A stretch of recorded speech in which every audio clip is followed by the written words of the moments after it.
किराएदार बेटा।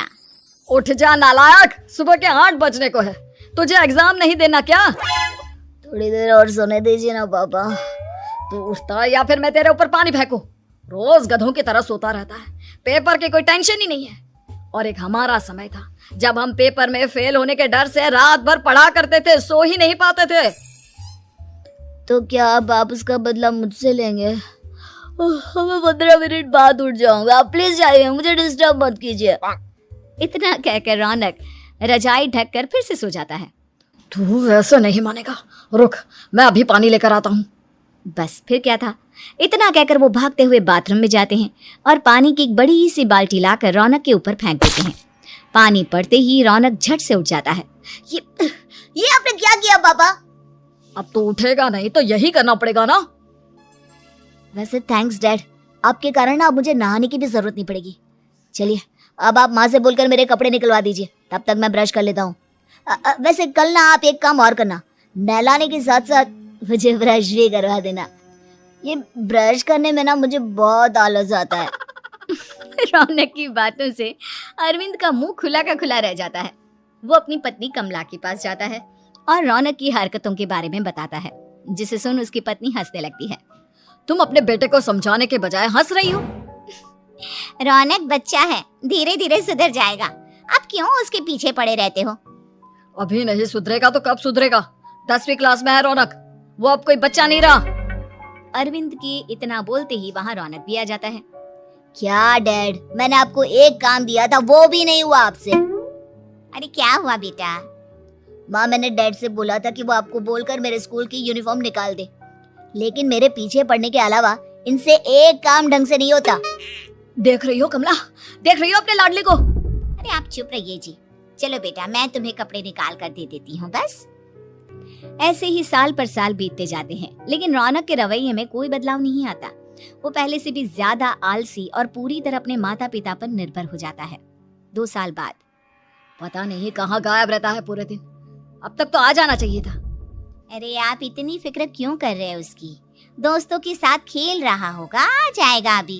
ये कोई टाइम है खेलने का? 10 बजने वाले हैं, इतनी रात में कौन खेलता है? कमला कुछ कहती उससे पहले ही रौनक वहाँ आ जाता है। मम्मी जल्दी से खाना लगा दो, बहुत भूख लग रही है।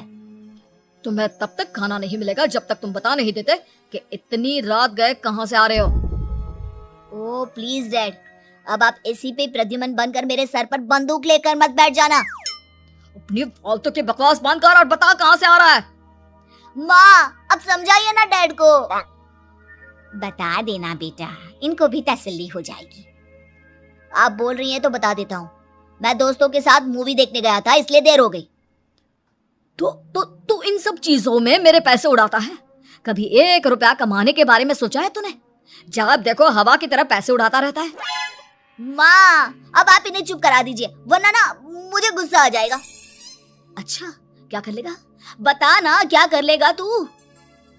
वैसे बात तो ठीक ही है, मैं कर ही क्या सकता हूँ, पैसे तो फिर भी मैं आपसे ही मांगूंगा ना। चलिए अब ये सब बात छोड़िए और मम्मी मेरे लिए खाना लगा दीजिए। अभी लगा देती हूँ बेटा।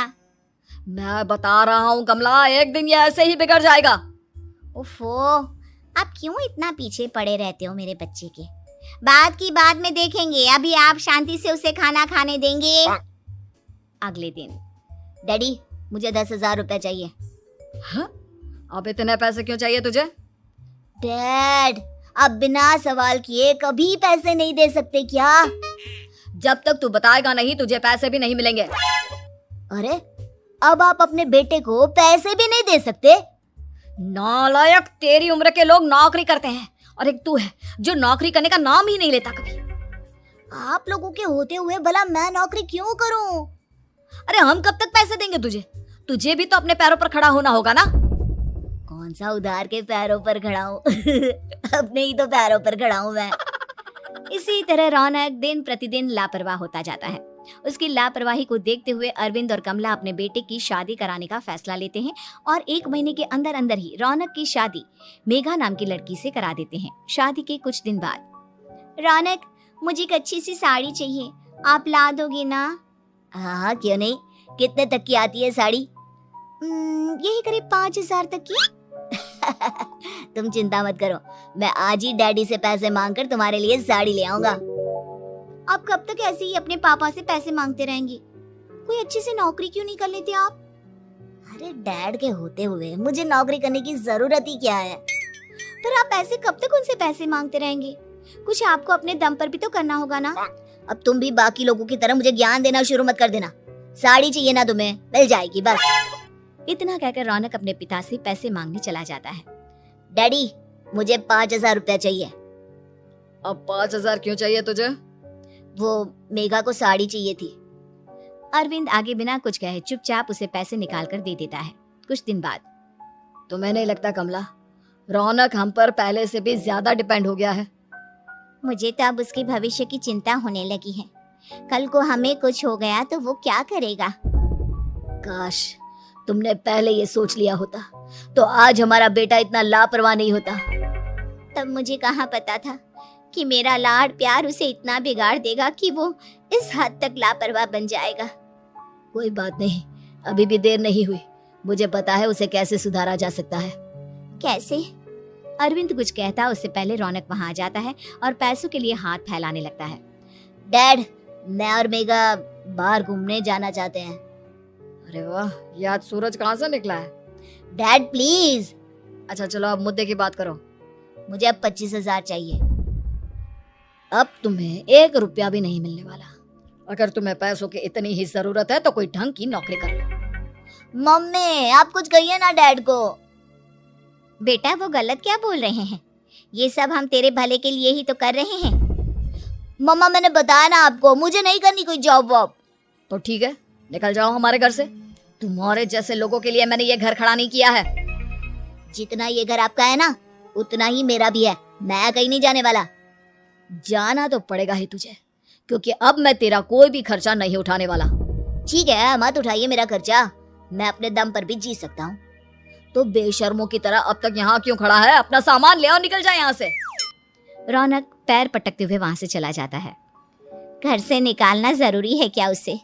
बिना पैसों के कौन रखेगा उसे किराए पर? अगर उसका भविष्य सुधारना है तो हमें अपने दिल पर पत्थर रखकर ये कदम उठाना ही होगा।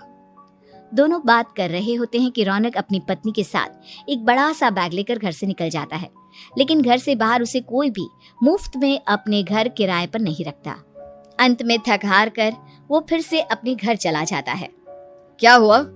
थोड़ी देर पहले तो दहाड़ते हुए घर से निकला था, अब क्या हुआ? नहीं रखा ना किसी ने तुझे किराए पर? डैड प्लीज, मैं कुछ दिनों में कोई अच्छी सी नौकरी शुरू कर दूंगा। आप तब तक तो हमें रख लीजिए प्लीज। सुबह से रात हो चुकी है लेकिन कोई हमें रखने को राजी नहीं है। अब आप ही बताइए, इतनी रात को मैं मेघा को लेकर कहाँ जाऊंगा?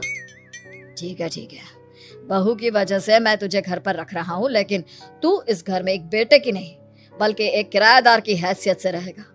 3 महीने है तेरे पास। इन 3 महीनों के अंदर अंदर मुझे तेरी पहली तनख्वाह हाथ में चाहिए, समझ गया?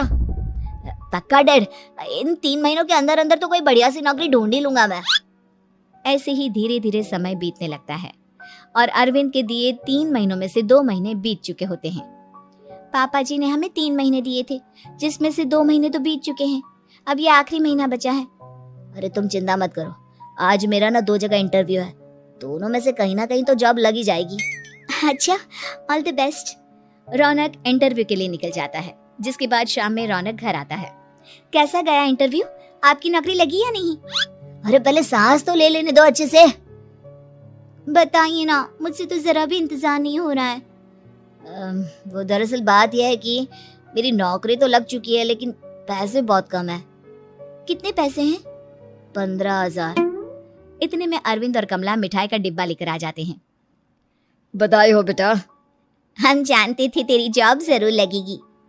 लेकिन मेरी सैलरी बहुत कम है मम्मा। कम है तो क्या हुआ, धीरे धीरे बढ़ जाएगी। हाँ बेटा, हम तो बस चाहते थे कि तू अपने पैरों पर खड़ा हो जाए। मतलब अब आप मुझे घर से नहीं निकालेंगे? नहीं, ये सब हमने तुझे जिम्मेदार इंसान बनाने के लिए किया था। Thank you mummy papa. अगर आप दोनों ऐसा नहीं करते तो मुझे कभी अपनी जिम्मेदारियों का एहसास तक नहीं होता। आज आपने मुझे सिखा दिया कि इंसान का अपने पैरों पर खड़ा होना भी जरूरी होता है।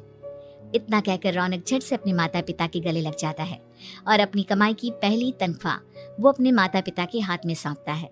इस तरह रौनक एक गैर जिम्मेदार व्यक्ति से एक जिम्मेदार व्यक्ति बन जाता है।